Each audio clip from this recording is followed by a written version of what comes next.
He, along with the senior leaders of the Aam Aadmi Party, came to visit us at the office, and we decided we'll meet the media together.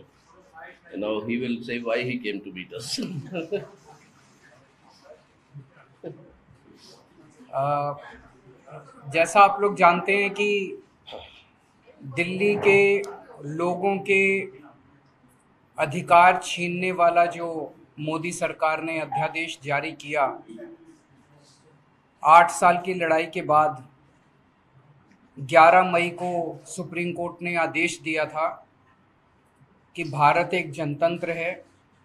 जनतंत्र के अंदर चुनी हुई सरकार को जनता के काम करने के लिए पूरे अधिकार और शक्तियां होनी चाहिए। 2015 में मोदी सरकार ने एक नोटिफिकेशन जारी करके हमारी पावर्स छीन ली थी। जो पावर्स शीला दीक्षित जी के पास होती थी वो पावर्स हमसे सारी छीन ली गई, सरकार को पंगु बना दिया गया। उसके बावजूद भी हमने काफ़ी काम किए, हम ही जानते हैं कैसे काम किए। लेकिन 8 साल की लड़ाई के बाद दिल्ली के लोगों को न्याय मिला सुप्रीम कोर्ट से। 11 मई को सुप्रीम कोर्ट का आदेश आया और 8 दिन के अंदर ही 19 मई को मोदी सरकार ने अध्यादेश पारित करके सुप्रीम कोर्ट के आदेश को खत्म कर दिया, नल एंड वॉइड कर दिया, कैंसिल कर दिया सुप्रीम कोर्ट के आदेश को। और मोदी सरकार ने कहा कि दिल्ली के लोगों को कोई अधिकार नहीं है।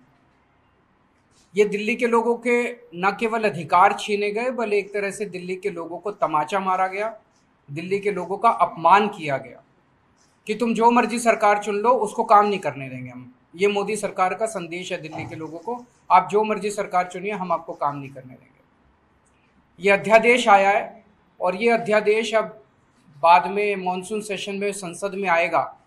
तो संसद में जब आएगा तो राज्यसभा में भारतीय जनता पार्टी का बहुमत नहीं है। 238 सदस्य हैं जिसमें 93 केवल बीजेपी के हैं। तो अगर सारी नॉन बीजेपी पार्टीज एक साथ आ जाएं तो इस अध्यादेश को गिराया जा सकता है। तो इसीलिए आप लोग देख रहे हैं कि मैं एक एक पार्टी अध्यक्ष से जाके मिल रहा हूं और उनकी हम सपोर्ट मांग रहे हैं कि जब ये संसद में बिल आए तो वो दिल्ली के लोगों के साथ खड़े हों, दिल्ली के लोगों को न्याय दिलाएं। दिल्ली के लोगों के साथ बहुत बड़ा नुकसान हुआ है, दिल्ली के लोगों का बहुत बड़ा धोखा हुआ है दिल्ली के लोगों के साथ। तो इसी सिलसिले में मैं ममता बनर्जी से मैडम से मिलने गया था, उन्होंने सपोर्ट जाहिर किया। ठाकरे साहब से मिलने गया था, उन्होंने सपोर्ट जाहिर किया। एनसीपी से मिलने गया था, उन्होंने सपोर्ट जाहिर किया। केसीआर साहब से मिलने गया था, उन्होंने सपोर्ट जाहिर किया। उसी सिलसिले में आज मैं सीताराम येचुरी जी से, उनकी टीम से और सीपीएम पार्टी से सपोर्ट मांगने के लिए आया कि इस राज्यसभा में आप हमें सपोर्ट कीजिए। और मैं तहे दिल से शुक्रिया अदा करता हूँ सर कि आपने आप अपनी तरफ से और पार्टी की तरफ से दिल्ली के लोगों के साथ खड़े होने का आपने निर्णय लिया, हमें सपोर्ट दिया। और आज आपके दफ्तर में जब हम आए, आपने इतना मान सम्मान दिया। We are very grateful to you. Thank you sir. Thank you, बहुत शुक्रिया आप और आपकी टीम हमारे दफ्तर आए। और जहाँ तक मार्क्सवादी कम्युनिस्ट पार्टी का सवाल है, 19 मई को ये अध्यादेश जारी किया मोदी सरकार ने। 20 मई को हमने इसका पूर्ण खंडन किया। हमने कहा ये हमारे देश की संवैधानिक व्यवस्था और जनतंत्र के खिलाफ है। और एक तरह से देखें, ये कंटेंट ऑफ कोर्ट भी बनता है कि कोर्ट ने इस तरीके से वर्डिक्ट दिया और उसको आप रिवर्स कर रहे हो कि ऑर्डिनेंस के थ्रू। बुनियादी जो स्तंभ है हमारे संविधान के, उनमें से एक है फेडरलिज्म, यानी केंद्र और राज्य की सरकार के बीच में। अब सेंटर और स्टेट्स के बीच में जो रिलेशंस है उसको तो पूरा टोटली उल्लंघन करते हुए डिस्ट्रॉय कर रहा है ये मोदी सरकार। अब स्टेट्स के अधिकारों के ऊपर बहुत हमले हो रहे हैं, बहुत तरीके के हमले हो रहे हैं। और उनमें से ये एक बहुत ही ब्रेजन तरीके से, जिस तरीके से ये ऑर्डिनेंस लिया गया, ये हमारे संविधान का उल्लंघन है। हम उस हिसाब से इसका पूरा का पूरा विरोध करते हैं, खंडन किया है। और राज्यसभा में या कहीं पर भी जब मौका मिलेगा इसके ऊपर वोट डालने की, हम इसका विरोध में डालेंगे। सीपीआई ये हम प्रतिबद्ध हैं। हमारी अपील है बाकी सब पार्टियों से, यहाँ पे सवाल पॉलिटिकल पार्टियों के बीच में नहीं है, ये सीपीएम या आप या कांग्रेस या आरजेडी, मतलब सवाल वो नहीं है।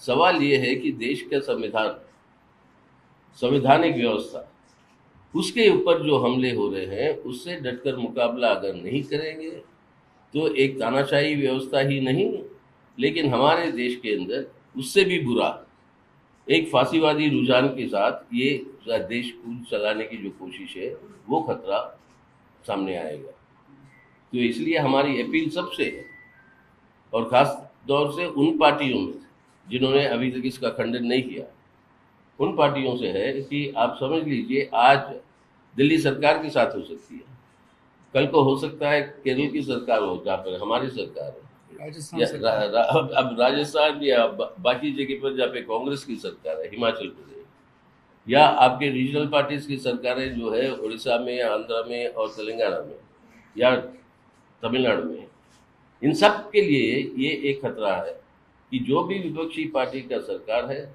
उसको डिस्टेबलाइज करने के लिए किसी भी हद तक जा सकती है ये मोदी सरकार, इसको रोकना है। तो हमारी अपील सबसे है, खासतौर से सबसे बड़ी विपक्षी पार्टी कांग्रेस, कि आप आइए यहाँ पर सब मिलकर हम जो है संविधान की रक्षा करें, और जो इस संविधान को उल्लंघन की बात छोड़िए, इस संविधान के ऊपर हमला कर रहे हैं इस तरीके से, उनके खिलाफ जुटकर मुकाबला करें। ये है मेन मुद्दा, और यहाँ पर हमारी पूर्ण सहमति केजरीवाल साहब से, उनकी सरकार से, और इस अधिवेशन के खिलाफ उनकी लड़ाई में मार्क्सवादी कम्युनिस्ट पार्टी की पूर्ण सहमति।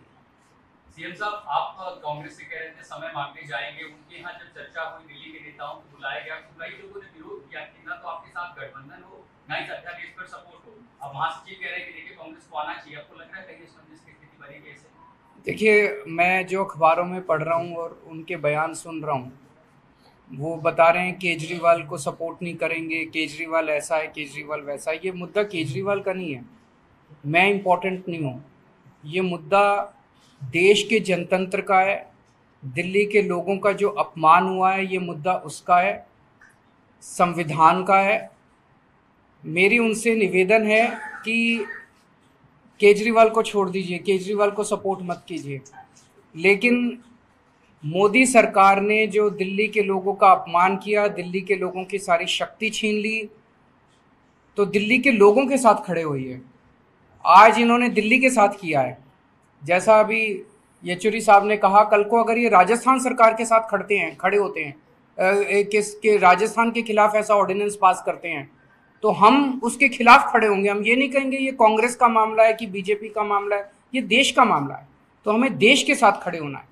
तो उन्हें यही तय करना है कि वो मोदी जी के साथ खड़े हैं कि जनता के साथ खड़े हैं। मेरे साथ सपोर्ट करने की बात नहीं है, जनता के हकों को छीना जा रहा है, संविधान को रौंदा जा रहा है। ऐसे में तो पूरे देश के 140 करोड़ लोगों को, सारी पार्टियों को साथ आके और इसका जम के विरोध करना चाहिए। मेरा सवाल दोनों से है कि सुप्रीम कोर्ट को जो मोको जो है तो वो लेना चाहिए था, कंटेम्प्ट हो रहा है आपके साथ। अभी एक्चुअली छुट्टियां हैं, इसीलिए उन्होंने देखो बदमाशी की। 11 मई को ऑर्डिनेंस आया, वो सुप्रीम कोर्ट का आदेश आया, इन्होंने ऑर्डिनेंस लाने की तैयारी 11 मई से शुरू कर दी थी, अंदर हरकतें चल रही थी, लेकिन 19 मई को शाम को 5 बजे जैसे ही सुप्रीम कोर्ट छुट्टी पे गया, रात को 10 बजे ऑर्डिनेंस ले आए। इनके दिल में काला है, इन्हें पता है कि सुप्रीम कोर्ट में ये टिकेगा नहीं, तो ये 1 महीना इन्होंने बर्बाद किया। तो अब ये ऑर्डिनेंस को इन्होंने, एक तो सुप्रीम कोर्ट में चैलेंज हम करेंगे ही करेंगे, सुप्रीम कोर्ट जैसे ही खुलेगा हम सुप्रीम कोर्ट भी जाएंगे, लेकिन जब ये राज्यसभा में आए तो सारी पार्टियों को मिलकर एक संदेश देना चाहिए कि हम चाहे किसी भी पार्टी से हो, इस पार्टी से हो या उस पार्टी, देश सुप्रीम है। और जब देश की बात आएगी, जब संविधान की बात आएगी, जब जनतंत्र की बात आएगी, तो कोई पार्टी अलग नहीं है, हम सारी पार्टियां मिलकर इसका विरोध करेंगे।